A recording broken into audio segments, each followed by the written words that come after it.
सिद्धेभ्यः। जय बोलिए त्रिकालवर्ती त्रैलोक्य पूज्य विश्वाराध्य पंच परमेष्ठी भगवान की, अनंतानंत सिद्ध परमेष्ठी भगवान की, वर्तमान जन शासन ऋषि महावीर भगवान की।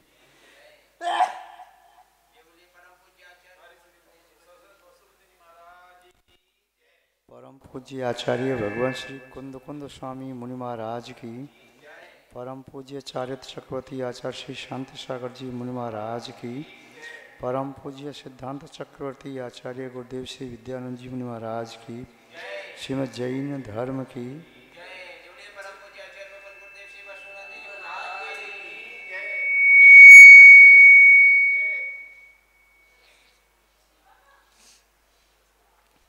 जैनम जयतु शासनम विश्व कल्याण कारकम। उपस्थित धर्म स्नेही सत श्रद्धालु भव्यवर पुंडरीक पुण्यात्मा महानुभाव, यहाँ पर समयसार ग्रंथ की वाचना चल रही है।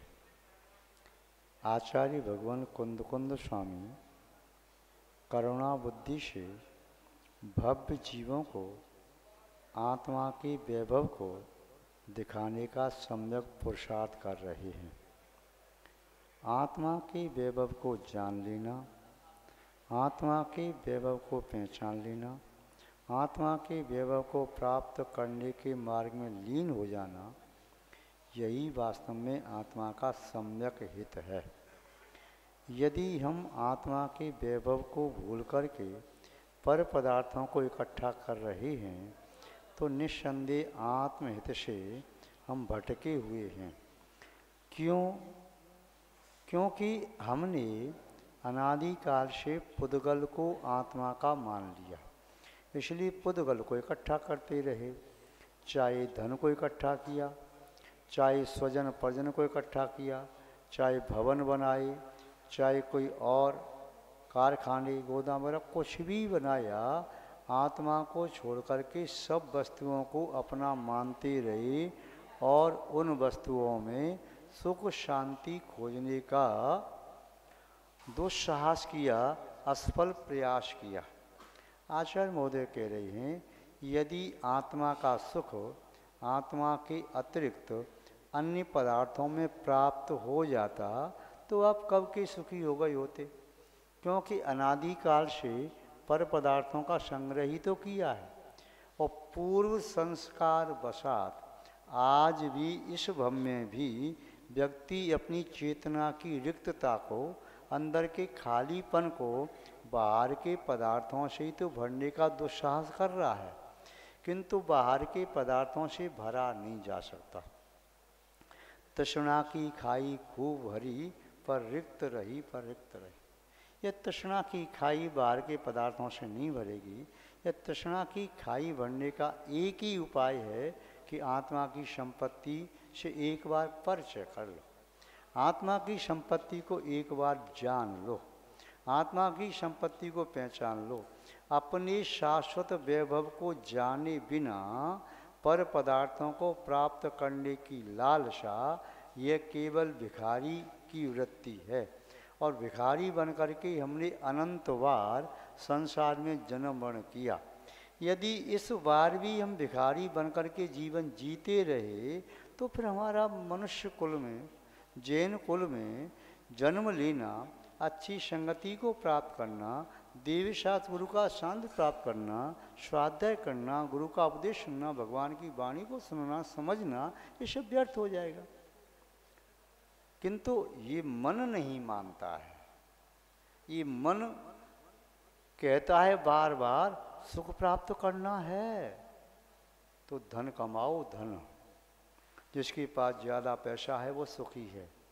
मन कहता है सुख है पत्नी में, सुख है पुत्र पुत्री में, सुख है अच्छे भवन में, महल में, सुख है वाहनों में, नौकर चाकर और जो भोग की सामग्री उसमें सुख है। सुख है बहुत सारे मित्रों को इकट्ठा करो, सुख है अपने सेवक चापलूस इकट्ठे करो जो आपकी प्रशंसा करते रहें। किंतु आचार्य महोदय कह रहे हैं, रे मूढ़ भाई, तू आत्मा के स्वभाव को पुद्गल में खोज रहा है, वह कैसे मिलेगा? चंदन की गंध को प्याज में खोज रहा है, कैसे मिलेगा? तू अंगूर का स्वाद कीकर के पेड़ पर लगी बंगली में खोज रहा है, कैसे मिलेगा? तू दूध का स्वाद मट्ठा में खोज रहा है, कैसे मिलेगा? तू काले रंग में सफ़ेद कलर खोजने का भाव रखता है, पाप के मार्ग पर चलता है और पुण्य का फल प्राप्त करना चाहता है, बाहर की दुनिया में भ्रमण करता है और अंतरंग के वैभव को प्राप्त करना चाहता है। ये कदापि संभव नहीं है। जो वस्तु घर के अंदर रखी है उस वस्तु को घर के अलावा तीनों लोकों में कहीं भी देख लो और कभी भी देख लो, एक एक देश को छान छान के देख लो, किंतु वह वस्तु मिलेगी नहीं। क्यों नहीं मिलेगी? क्योंकि वह बाहर है ही नहीं। तलवार किसी योद्धा के पास है, म्यान में रखी है, म्यान सहित तलवार उसकी कमर में लटकी हुई है, बंधी है। उस तलवार को म्यान में देखने के अतिरिक्त वह सब जगह देख ले तो क्या उसकी वह तलवार मिलेगी? नहीं मिलेगी। जब ये सब बातें हम जानते हैं, फिर हम इस बात को क्यों नहीं मान लेते कि हमारी आत्मा का वैभव हमारी आत्मा में मिलेगा, हमारी आत्मा के अतिरिक्त कहीं नहीं मिलेगा। जब सच्चा वैराग्य हो जाता है तब व्यक्ति क्या करता है? सच्चा वैराग्य होने के उपरांत वह व्यक्ति संसार के पदार्थों से विरक्त हो जाता है, उसकी आसक्ति नहीं रहती। चाहे वस्तुओं का त्याग नहीं किया, उसका उपयोग कर रहा है, जीवन है, जीना है, भोजन का त्याग नहीं किया, परंतु भोजन में ममत्व का, मूर्छा का त्याग कर दिया। वस्त्रों का त्याग नहीं किया, वस्त्रों में आभूषण मूर्छा का त्याग कर दिया। माना कि घर का त्याग नहीं किया, तो घर में आसक्ति का, मूर्छा का त्याग किया। स्वजन परिजन का त्याग नहीं किया, उन्हें मूर्छा का, आसक्ति का, ममत्व भाव का त्याग कर दिया। इस प्रकार त्याग करके भरत जी घर में वैरागी बन करके रहे। 6 खंड के अधिपति होने के बावजूद भी वे मूर्छा का त्याग कर सकते हैं। उन्होंने समझा मेरी आत्मा का वैभव आत्मा के अतिरिक्त और कहीं नहीं मिलेगा, और वह आत्मा का वैभव आत्मा में मिलेगा तब जब मेरे पास सम्यक दर्शन हो, सम्यक ज्ञान हो, सम्यक चारित्र हो। उनके पास गृहस्थ जीवन में सम्यक दर्शन था, सम्यक ज्ञान भी था और देशवत रूप एक देश सम्यक चारित्र भी था, फिर भी आत्मा का वैभव प्राप्त नहीं हुआ क्योंकि सकल चारित्र नहीं था। और जैसे ही उन्होंने संसार शरीर भोगों से विरक्त होकर के यथाजा दिगंबर दीक्षा को स्वीकार किया, वस्त्र आभूषण सबका त्याग किया, औपचारिक जो अवस्थाएं वे 6 खंड के राजा थे उसका भी त्याग करके एक साधक बने। अंतर मुहूर्त में ऐसा विशुद्ध ध्यान लगा कि केवल ज्ञान को प्राप्त कर लिया। भगवान ऋषभदेव को केवल ज्ञान की प्राप्ति होने में 1000 वर्ष लगा। भरत चक्रवर्ती को मात्र अंतर मुहूर्त, बाहुबली को 1 वर्ष, महावीर स्वामी को 12 वर्ष, नेमनाथ भगवान को मात्र 56 दिन, पार्श्वनाथ स्वामी को मात्र 4 महीने। सबके अलग अलग समय रहे छद्मस्त काल के।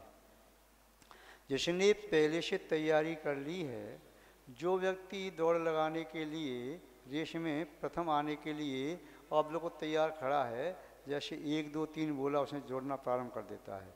दूसरा व्यक्ति कहता अरे मैं तो अभी तैयार ही नहीं हो पाया, तो वह लेट हो जाता है। तो भरत चक्रवर्ती आत्मा के वैभव को प्राप्त करने के लिए इतनी आतुर हो गई, इतनी आतुर हो गई, उन्हें 6 खंड का राज्य भार दिखाई दे रहा था। उन्हें 32,000 मुकुटबद्ध राजा जो चरणों में नमनीभूत थे भारभूत लग रहे थे। उन्हें 96,000 रानियाँ वह बेड़ी की तरह से लग रहे थे। और सारा परकर घर कारागृह बनता बेड़ी परिजन जन रखवारे। और उन्होंने कोड़े 18 घोड़े छोड़े 84 लाख हाथी और कैसे छोड़ दिए। इत्यादि संपद बहु तेरी जीर्ण तृण सम त्यागी, सब छोड़ दिया। नीत विचार नियोगी शत को राज दियो बड़ भाग। तो ऐसे जो त्याग करता है, त्याग सम्यक ज्ञान के होने पर, आत्मज्ञान के होने पर त्याग करना और त्याग देखा देखी करना, दोनों त्याग में बहुत अंतर है। आपसे किसी ने कोई वस्तु छीन ली, वस्तु आपके पास नहीं है, और आपने कोई वस्तु किसी के सदुपयोग के लिए दे दी दान में, और तीसरे व्यक्ति ने उस वस्तु में मेरापना नहीं है, मेरी नहीं है, उसे छोड़ दिया। तीनों के परिणामों में अंतर है। एक से वस्तु छीनी है, उसके मन में संक्लेशता है। जिसने दान दी है उसके मन में विशुद्धि है, आनंद है। और उसने त्याग कर दिया, वो कहता है मैं शत्रु की गिरफ्त से, शत्रु की वशीभूत था, उससे मुक्त हो गया। ये वस्तु मुझे पकड़ के बांध के रखी थी ममत भाव से, अब मैंने ममत भाव को छोड़ दिया, वस्तु को छोड़ दिया। अब वस्तु की मुझे बिल्कुल कामना, कल्पना, भावना, अभिलाषा कुछ भी नहीं है। अब वस्तु मेरे हाथों में हथकड़ी, पैरों में बेड़ी डाल के पड़ी थी, चाहे चेतन वस्तु थी चाहे अचेतन थी, और चाहे मिश्र रूप में थी, तो तीनों के परिणामों में अंतर, काफ़ी अंतर है। एक बात कई बार हम बताते हैं, बिल्ली उसी मुख से चूहे को पकड़ती है। बिल्ली अपने बच्चे को भी यहाँ से वहाँ ले जाए तो मुख से पकड़ के ले जाती है। बिल्ली कोई खाद्य सामग्री है, दूध की मटकी मिल जाए या कोई और उसे फल वगैरह कुछ खाने को मिल जाए, उसे भी मुँह से पकड़ती है। किंतु तीनों पकड़ में अंतर है, पकड़ में अंतर है। जब चूहे के प्रति शत्रुता का भाव रखती है तो उसे ऐसे निर्दयता से पकड़ती है, भाव बदल गया। कोई खाद्य सामग्री को पकड़ती है तो उदर पूर्ति के लिए पकड़ती है, तो उसमें ज़्यादा आसक्ति नहीं। किंतु अपने बच्चे को पकड़ती है तो वात्सल भाव से पकड़ती है, कहीं दांत चुभ नहीं जाए। ऐसे ही त्याग में अंतर है। एक मिथ्या दृष्टि भी त्याग कर सकता है और कुतप करने लग जाए जंगल में खड़ा होकर के। एक सम्यक दृष्टि त्याग करता है, कहीं मेरी वस्तु के माध्यम से किसी का हित हो जाए, दानम, दान का क्या है, स्व अपर दोनों का हित हो रहा है, वो दान कर दिया। यदि मेरी वस्तु का दुरुपयोग हो रहा है तो मैं दान नहीं करूँगा। किंतु त्याग करने वाला व्यक्ति ये कुछ नहीं सोचता, न मेरा पहले कुछ था न आज है, वस्तु जहाँ है वहाँ पड़ी रहेगी, मेरे साथ आई नहीं और जाएगी नहीं। पड़ी रहेगी संपदा, धरी रहेगी संपदा, पड़ी रहेगी काय, खड़े रहेंगे बंधुजन, खाली हाथों जाए। वो जानता है जब प्राण कूच करेंगे शरीर को छोड़ करके तो संपदा जहाँ धरी है वहाँ धरी रह जाएगी, 1 इंच भी साथ चलेगी नहीं। शरीर जहाँ प्राण छोड़ेगा शरीर वहीं पड़ा रह जाएगा, साथ में नहीं जाएगा। इस शरीर को आपने नहलाया धुलाया, अच्छी अच्छी वस्त्र पहनाई, आभूषण पहनाई, अच्छा अच्छा खाने पीने के लिए दिया, जो मांगा वह दिया। कभी चरपरा, कभी नमकीन, कभी मीठा, कभी कसायला, कभी खट्टा, सब प्रकार का आपने दिया। किंतु फिर भी और शरीर कहेगा भैया बस मेरा काम यहीं तक है। शरीर से कहो कि चलो साथ में तो चलो, बोले पागल हो गए क्या। कैसी अनहोनी कहो रे चेतन, भांग खाई का भय मतवारे, संग चली ना चलूं कबहूँ, यही अनाद स्वभाव हमारे। इंद्र नरेंद्र धरिंद के संग, ना ही चली तू क्या कौन विचारे, कोट उपाय करो तुम चेतन, तो ना जाऊं संग तुम्हारे। करोड़ों उपाय कर लो तभी किसी की देह, किसी का शरीर किसी के साथ जाता है क्या, नहीं जाता। सबको मालूम है कि यहीं छूट जाएगा। मिथ्या दृष्टि भी जानता है, सम्यक दृष्टि भी जानता है, अवृत्ति भी जानता है, वृत्ति भी जानता है, महावृत्ति भी जानता है। जानते तो सब हैं किंतु सबके जानने में अंतर है। एक व्यक्ति का ज्ञान है शब्द ज्ञान, दूसरे व्यक्ति का ज्ञान है वह सम्यक ज्ञान, तीसरे व्यक्ति का ज्ञान है तत्व ज्ञान, और चौथे व्यक्ति का जो ज्ञान है वो आत्मबोध है। जब आत्मबोध होता है तो वस्तु के छूटने से वह परम विशुद्धि बढ़ती है। आत्मबोध होते ही आत्मा की निधि प्राप्त हो जाती है। शब्द ज्ञान से छोड़ा है तो आत्मा का वैभव नहीं मिलेगा। सम्यक ज्ञान को प्राप्त करके छोड़ा है तो आपको किंचित पुण्य मिल जाएगा। तत्व चिंतन करते छोड़ा है तो जब तक उसमें उपयोग नहीं है तब तक आपकी संबंध रजा हो रही है। किंतु जब आपने आत्मबोध को प्राप्त करके छोड़ दिया तो निर्विकल्प ध्यान है, तो आप मोक्ष मार्ग में तीव्र गति से बढ़ रहे हैं, जैसे कोई एरोप्लेन से यात्रा कर रहा हो। महानुभाव, त्यागात शांति, आत्मा में शांति त्याग से मिलेगी। आत्मा में अशांति राग से बढ़ेगी, द्वेष से बढ़ेगी। किसी व्यक्ति ने आपसे अपशब्द कह दिए, आपको संक्लिष्टता बन गई, आपके मन में उसके प्रति द्वेष का भाव आ गया। यदि आप उस वस्तु को छोड़ दो, उसके प्रति द्वेष को छोड़ दो, तो अपने शांति आ जाएगी। किसी ने आपका उपकार किया और आपके मन में उसके प्रति राग का भाव आ गया, यदि उसका वियोग होता है तो संक्लिष्टता बनेगी। और यदि आपने उसके प्रति राग छोड़ दिया, उस वस्तु को छोड़ दिया, तो आपकी संक्लिष्टता नहीं, विशुद्धि बढ़ेगी।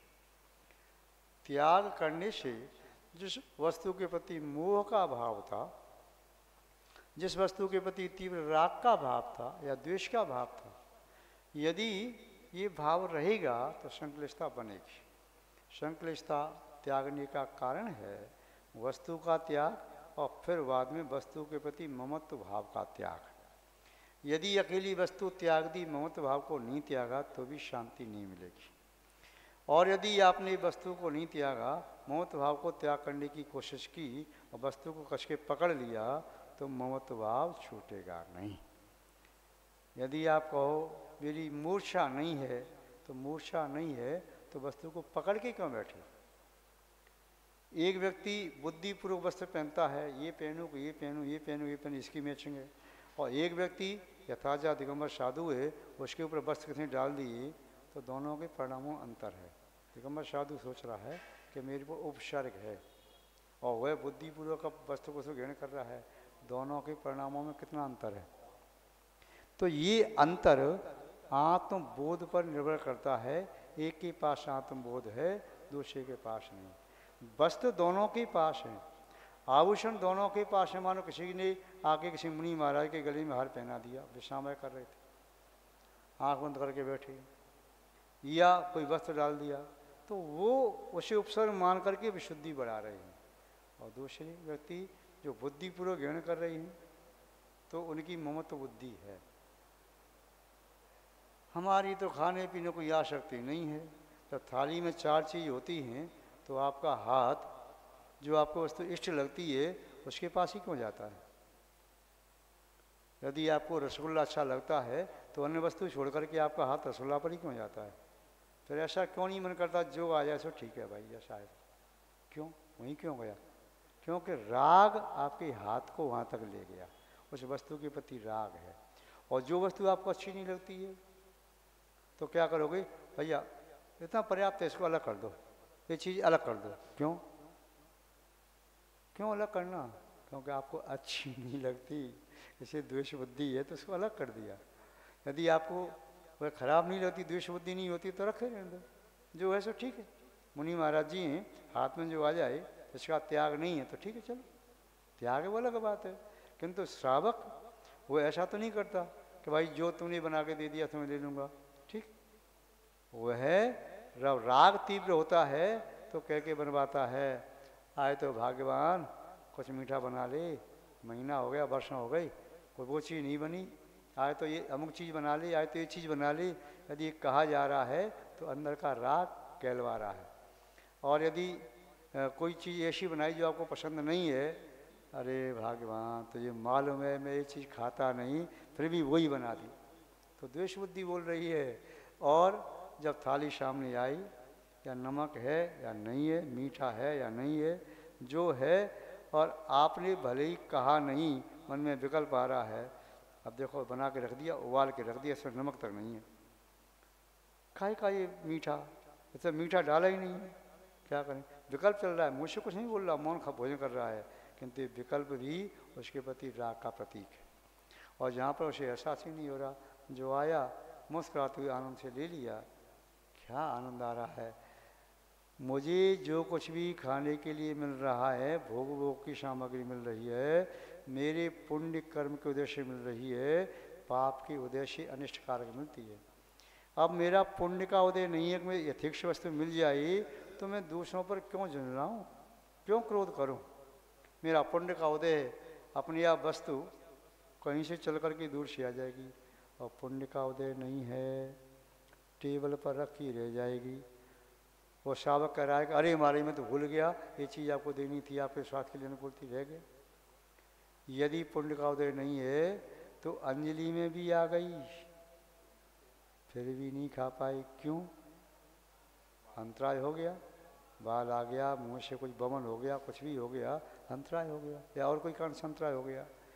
यदि पेट में भी ले ली और आपके भाग्य की नहीं है, तो आहार करते करते बमन हो गया, पेट से भी निकल के बाहर आ गई। तो वह साधक सोचता है कि मैं इनमें आसक्ति क्यों रखूं, मैं समभाव रखूंगा, समत्व भाव रखूंगा, और ममत्व का त्याग करना ही कायो स्वर्ग है। केवल रणकांत पढ़ लिया, 9 बार पढ़ो चाहे 900 बार पढ़ो, यदि शरीर के प्रति ममत्व भाव है तो महामंत्र पढ़ना जपना तो हो गया, किंतु वास्तव में कायो स्वर्ग नहीं हुआ। काया का उत्सर्ग, काया को उठा के छोड़ना नहीं है, किंतु काय के प्रति जो ममत्व भाव है उसका त्याग करना है। यही प्रत्याख्यान है। आचार्य भगवान कुंद स्वामी आज प्रत्याख्यान के संबंध में बता रहे हैं, उन्हीं के शब्दों में देख ले कि क्या कहना चाहते हैं। शब्दे भावे जम्मा पच्चखाई परितीर्णा दूरम तम्मा पच्चखाणम णाणम मुड़ियमा मुड़ेयब्बम। शब्दे भावे जम्मा परेति, जम्मा कहिए तो चूंकि, यद्यपि शब्दे भावे सभी भाव, चेतना में होने वाले परद्रव्य के निश्चय होने वाले जितने भी भाव हैं, परे इति, वे पर हैं, मेरी आत्मा से वे पर हैं, वे शुद्ध स्वभाव नहीं हैं।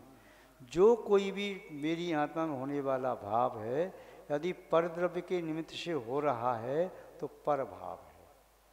जल का स्वभाव क्या है, शीतलता। जल जब अलग है तो उसमें शीतलता है।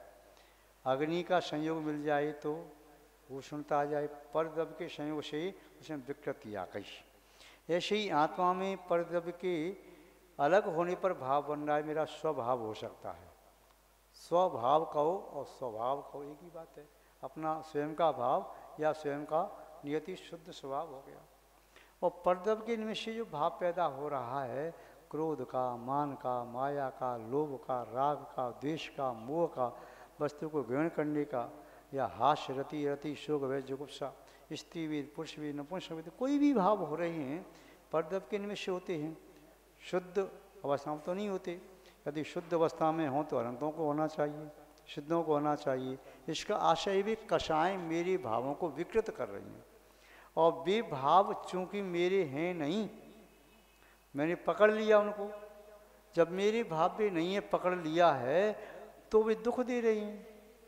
उनको छोड़ दूंगा तो सुखी हो जाऊंगा। मुझे कर्म नहीं बांध रहे, मैंने कर्मों को बुलाया, अपनी राग द्वेष के कारण तो मुझे कर्मों ने बांध लिया।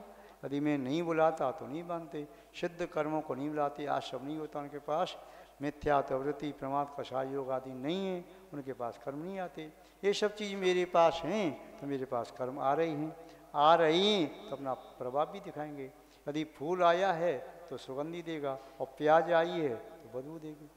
चंदन की लकड़ी है तो उसकी प्रकृति अलग है, और बबूर की, कीकड़ की लकड़ी है तो उसकी अलग, उसकी उपयोगिता है, अलग उसका फल है। तो ऐसे ही मेरे भाव यदि शुभ भाव आ रहे हैं तो पुण्य का बंध कराएंगे, शुभ दे जाएंगे, और शुभ भाव हैं तो अशुभ कराएंगे। किंतु परद्रव्य से होने वाले जो भी भाव हैं, चाहे सुभाव हों, पुण्य के कारक हों, चाहे अशुभ भाव हों, पाप के कारक हों, दोनों ही पर हैं, उन पर भावों को जब तक मैं नहीं छोड़ूंगा तब तक मैं स्वभाव की प्राप्ति नहीं कर पाऊंगा।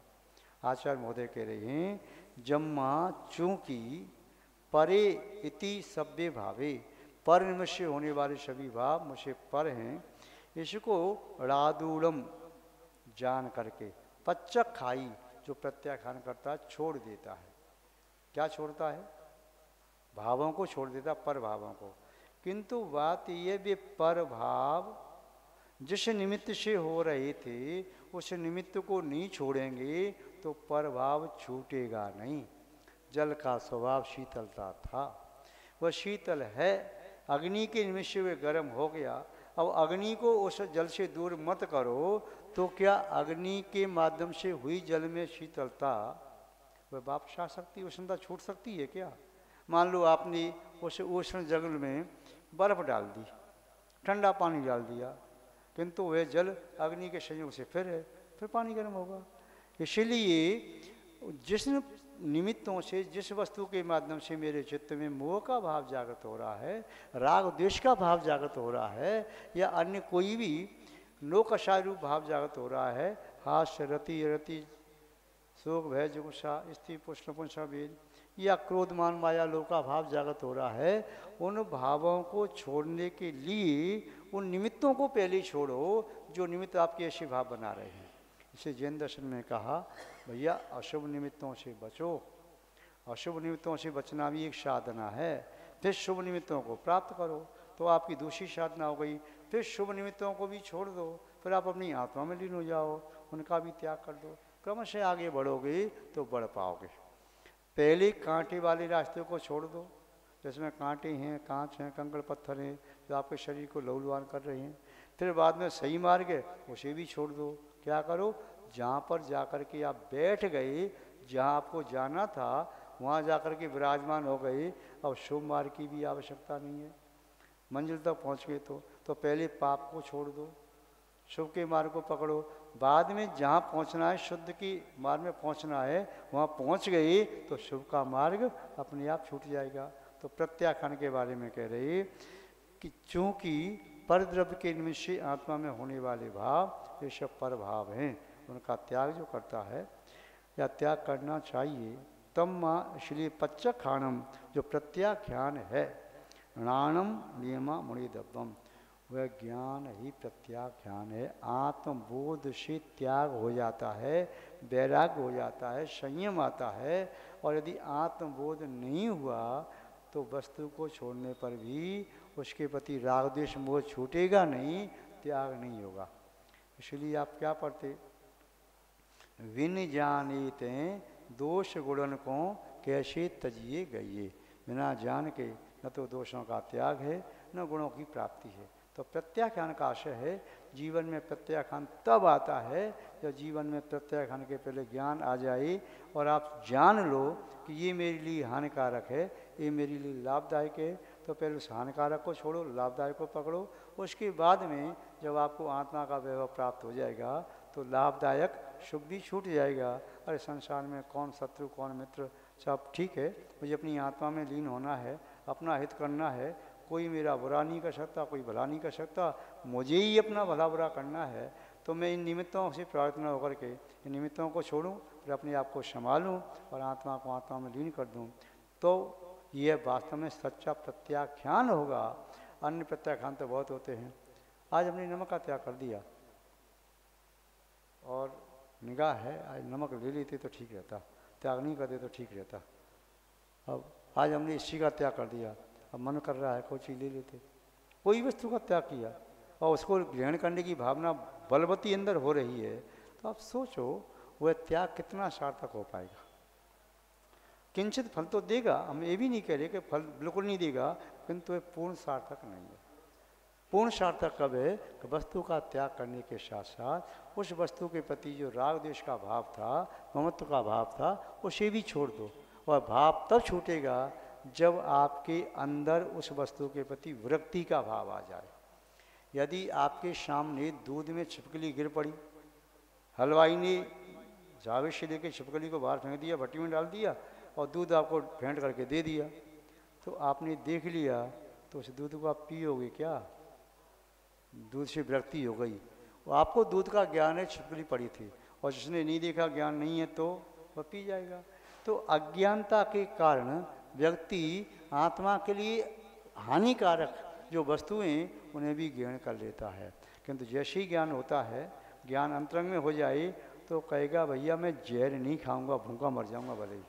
और ज्ञानी व्यक्ति कहेगा अरे अच्छी चीज़ लग रही है, अच्छे फल दिख रहे हैं, सुंदर हैं, वो कहे जहर के फल हैं, अरे तेरे लिए जहर के होंगे, मैं तो खाऊंगा।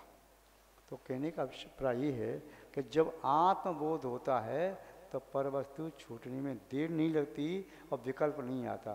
और आत्मबोध नहीं हुआ तो किसी लालसा से, किसी तीव्र इच्छा से कुछ और बड़ी वस्तु पाने के लिए जो छोड़ा गया है, तो आसक्ति मूर्छा ज्यों की त्यों रही, तो सच्चा प्रत्याख्यान नहीं है। आचार्य कुंदकुंज स्वामी के शब्दों में कहा, राणम नियमा मृदबम, जो त्याग कराने वाला ज्ञान है वह त्याग कराने वाला ज्ञान ही प्रत्याख्यान है। और जिस ज्ञान के बिना ही आपने त्याग कर दिया है तो सच्चा प्रत्याख्यान नहीं है। वस्तु छोड़ी है, वस्तु के प्रति राग नहीं छोड़ा, तो वस्तु को भी छोड़ो, वस्तु के प्रति राग को भी छोड़ो, दोनों को छोड़ना परम आवश्यक है। और ये शेज अवस्था घटित होती है आत्मबोध प्रकट होने पर। तो आप सबके चित्त में आत्मबोध प्रकट हो और आप यथार्थ प्रत्याख्यान को स्वीकार कर सकें, ऐसी हम आपके प्रति भावना रखते हैं। और इन्हीं सद्भावनाओं के साथ अपनी शब्द श्रृंखला को विराम देते हैं। जय बोलिए श्री शांतनाथ भगवान की, परम पूज्य आचार्य गुरुदेव श्री विद्यानंद जी मुनि महाराज की, अहिंसामय विश्व धर्म की।